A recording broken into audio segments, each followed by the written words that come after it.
Meaning to weave in Sanskrit, the term Tantra implies a set of spiritual practices that direct the universal energies into the practitioner, thereby leading to liberation from the physical level of existence.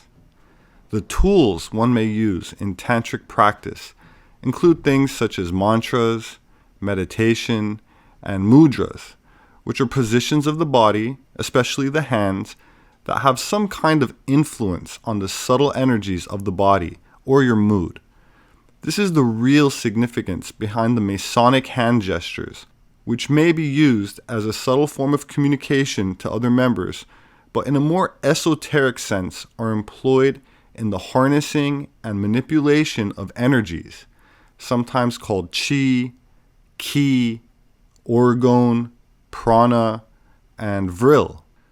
To put it in more practical and blunt terms, this energy is closely related to sex energy and is at the root of all mystery schools and religions. This universal energy is also referred to as light in many occult circles, with very high vibratory etheric properties, also called Lucifer, which is another term for light, or literally bearer of light.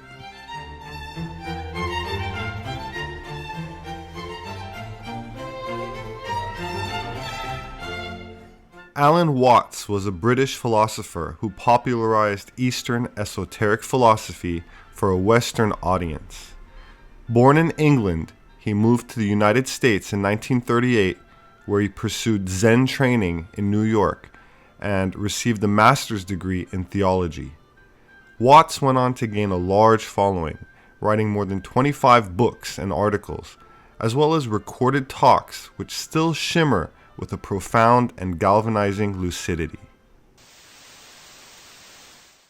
The tantric sexual practice is allowing it to happen without forcing sexual relationship in any way. It tends to be a sexual type of relationship which you could call contemplative rather than active. If you see the statues of tantric figures, by and large, the male figure is seated in the lotus posture like a Buddha, like the Buddha here. The female sits right on his lap, wraps her legs round his waist and her arms round his neck. And they touch at all points: the mouth, the breasts, the sexual organs, the eyes, looking straight into each other. But they're motionless. They're completely still. They don't, in other words, work towards an orgasm. See, Freud had the idea that sexual pleasure is release from tension. That what we work towards is the orgasm as detumescence, as escape from tension. But many people would disagree most strongly with this and say that's part of it, but that it is just as wonderful for there to be tension without any attempt to escape from it. Maintain the tension. Just let it happen. That is the attitude of these sexual images of the sexual yoga. To let it happen. And to be completely still and completely open and aware. And if you do this, you'll find a very strange thing happens. You will become the other person.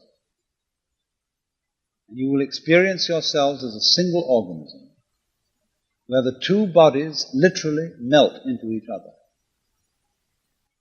It's as if there is electric currents or something in our bodies, which ordinarily bat against each other. But in this way of sexual yoga, the two currents become a single current. And it's exactly, melting is the only way I could describe it, the best metaphor. The two bodies fuse. Some say that in the tantric exercise there is no orgasm. It is entirely what's called coitus reservatus, or carezza, to use the Persian word. And that the sexual energy is thereby transmuted into spiritual energy. Some say, you arouse the sexual energy, but instead of dissipating it, you send it up the spinal column into the brain. You all know, presumably, the symbolism of yoga, of the Kundalini, that at the base of the spine there is called the serpent. Kundalini, the serpent power. And that the object of yoga is to send your concentrated energy down your spine to knock on that snake's head and say, "Wake up, man, go up the tree." And the snake wakes up and he goes slowly up the spine, energizing each chakra or center of nervous telephone exchange. Each one, as he gets into it, boom, a new world is open to you. Boom, boom. Finally, he gets into the 1,000-petal lotus in the head. And then everything is lit up. You know all things. And eventually he goes out through the top of the head, where there's the sun door. The head corresponds to the firmament of heaven. The sun is the door in the firmament through which you see into the transcendental world.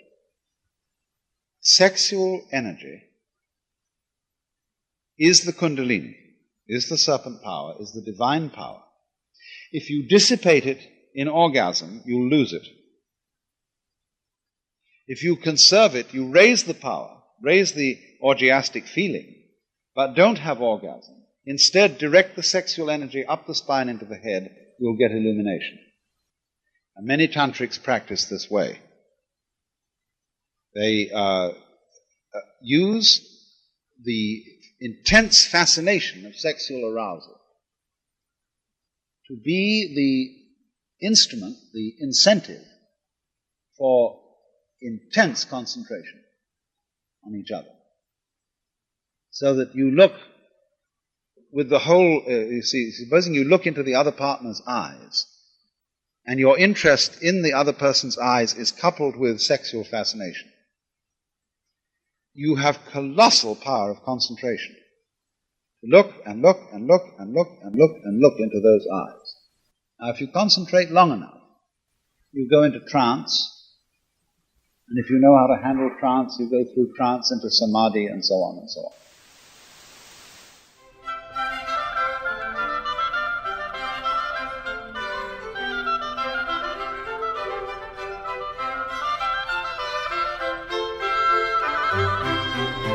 Samadhi is a state of consciousness characterized by clarity of perception and the absence of ego. It's the state of consciousness sought by all schools of meditation, a piercing of the veils of one's own subconscious mind into the superconscious. It is in this ecstatic state that the phrase, "as above, so below," reveals its guarded occult meaning, where an individual is said to be able to perceive or even influence events outside of himself or herself. Samael Aun Weor was a spiritual teacher and author of over 60 books of esoteric spirituality. He taught and formed groups under the banner of Universal Gnosticism, or simply Gnosis.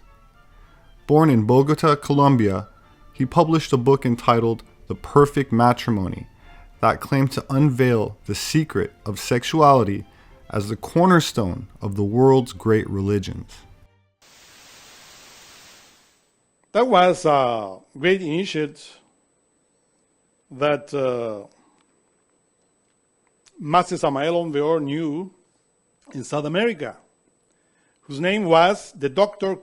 Arnold Krumheller, a great physician, doctor, from the University of Berlin. His inner name was Viracocha. Master Samael Aun Weor mentioned Viracocha in his book, The Perfect Matrimony. And he said, "This is the mystery of Baphomet. Instead of the coitus, which reaches the orgasm, sweet caresses, amorous phrases, and delicate touching should be lavished reflectively. keeping the mind constantly separated from animal sexuality, sustaining the purest spirituality as if the act were a true religious ceremony. Nevertheless, the man can and should introduce the penis and keep it inside the feminine sex to bring about a divine sensation upon both, full of joy, that can last for hours, withdrawing it at the moment the orgasm is near to avoid the ejaculation of semen. The transmission of magnetic fluids is ordinarily done through the hands and through the eyes. But it is necessary to say that there is no greater and more powerful conductor, 1,000 times more powerful, 1,000 times superior to others, than the virile member and the vulva as receptive organs. This is what Master Viracocha said. He, in other words, were disclosing the power of Baphomet. But many people didn't understand, even though he was also clear. This is the mystery of Baphomet. This is what the Master Samael Aun Weor wrote in the book Igneous Rose. He says, the rose elaborates its perfume with the clay of the earth, which is the physicality.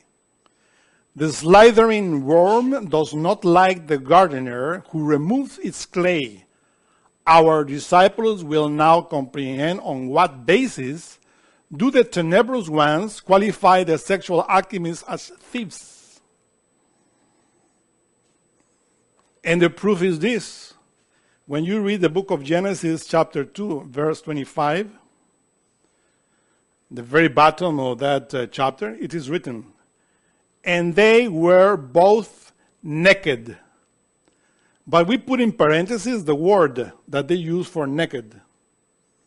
If you copy that word and put it in the dictionary, you will see that has many meanings. And one of the meanings is thievish. And it's because it is precisely what an alchemist, a Templar, the one that knows the mystery of Baphomet, does. He steals the sexual force of nature. You have to know how to steal the energy from your own physicality, because that physicality, that flesh, is your own body. Master Samael says, or the Genesis says, and they were both thievish, Adam and his wife, and were not ashamed, because they were stealing from their own development, spiritual development.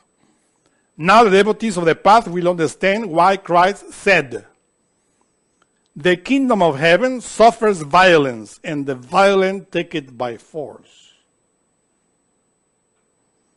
Because this is how you develop the forces of heaven within you. The forces of heaven descends in your physicality, and you take it by force, by willpower.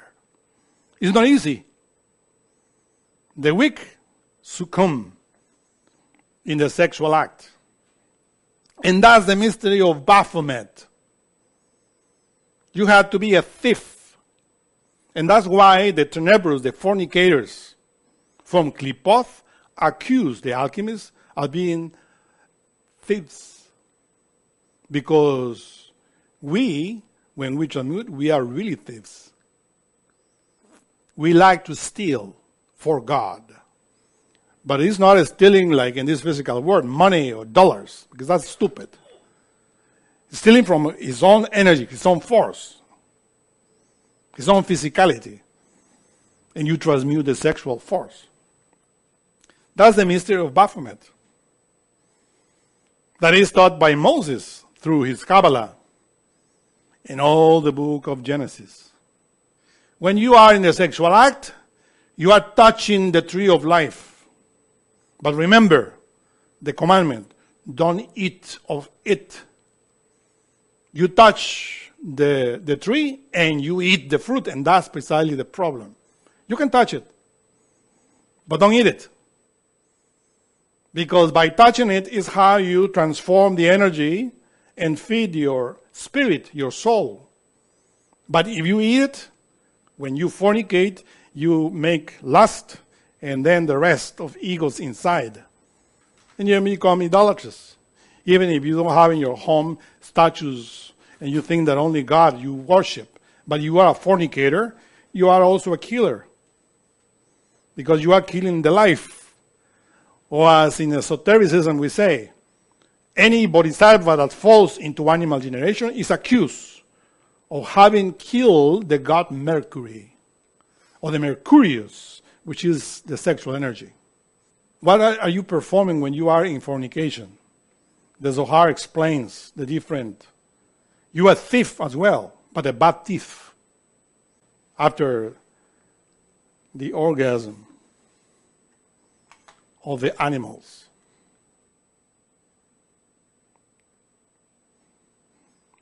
And the serpent said unto the woman, this is the next graphic, ye shall not surely die, for Elohim doth know that in the day you eat thereof, then your eyes shall be opened, and ye shall be as Elohim, knowing good and evil. But when you eat it as God, or with God, together with God, and you eat it, and then your eyes are open. But it's written that Adam and Eve, or whether Eve tasted the fruit, which was the orgasm that they taste, and give it to the brain. And both saw that they were naked completely, without energy, without force. So we have two serpents here. The first is the tempting serpent, and the other is the serpent that gives life, which is the Kundalini. Humanity is following, of course, the tempting serpent. Because in the sexual embrace, when the flesh is receiving that magnetism in male and female, they enter into the temple, but to fornicate. And that's precisely to filth the tabernacle of God. Not to eat means to perform the sexual act and to transmute. To eat means to reach the orgasm, the spasm of the animals, which in this planet Earth, everybody is eating, having a feast of the apple of tree, right? But you have to be careful. Because in the sexual act, you have to be, if you want to learn, you have to start little by little. Don't start like great master of Tantra, that practice hours. The master Viracocha says, they can endure for hours, right? But you say, the master Viracocha says that can endure for hours, but you are not a master. He was a master with Viracocha. He says, you have to start, the Master Samael says, you have to start for 5 minutes, 15 minutes, or as much as you can tolerate, in order to teach your body. Because the serpent is wiser. Is the wiser animal of all the Hayot that were created. So, you said that, it says in Genesis, you shall not touch it. But then you said we can touch the tree. So which one is it? We can touch it. We can't touch it. Obviously. What Jehovah Elohim said is that you shall not eat of it. Right? And the woman says, not even touch it. Right? But then the serpent, according to Zohar, said, no. The thing is, you shall not eat. You can touch it. Look, I touch it and I don't die. And it's true. Because the Elohim touched it and I don't die. But if you eat it, you will die. But and then when Eve said, okay, I will touch it and I will try not to eat it. But she ate it and gave it to Adam. And they liked the orgasm. He says, oh, this is a good fruit. He says that you forgot about that. It's for animals, not for us. And then they are kicked out of eating, etc., etc. Withdraw before the orgasm. This is the way in order to be born again. Another question. What is the karma of a man or a woman who cannot reach orgasm? The karma. There's no karma there.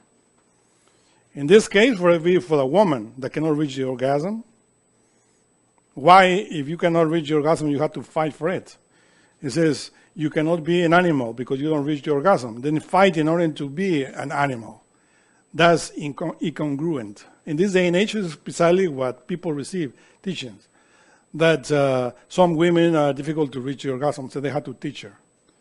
Women are, in past times, chaste by nature.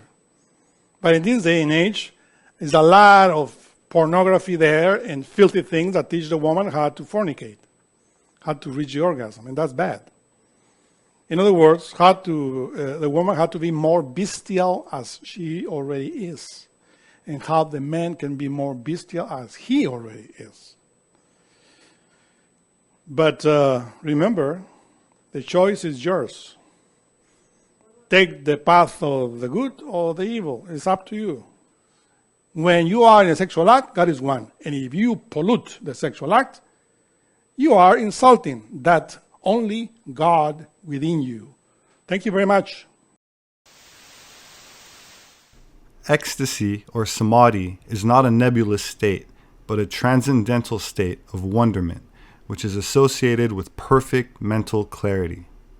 On one given night, while in profound internal meditation, I abandoned this illusory world of Maya. Thus, liberated from the shackles of this bitter existence, I submerged myself into samadhi within the world of the spirit. There is no better pleasure than feeling oneself as a soul detached from the body, the affections, and the mind. Samael Aun Weor.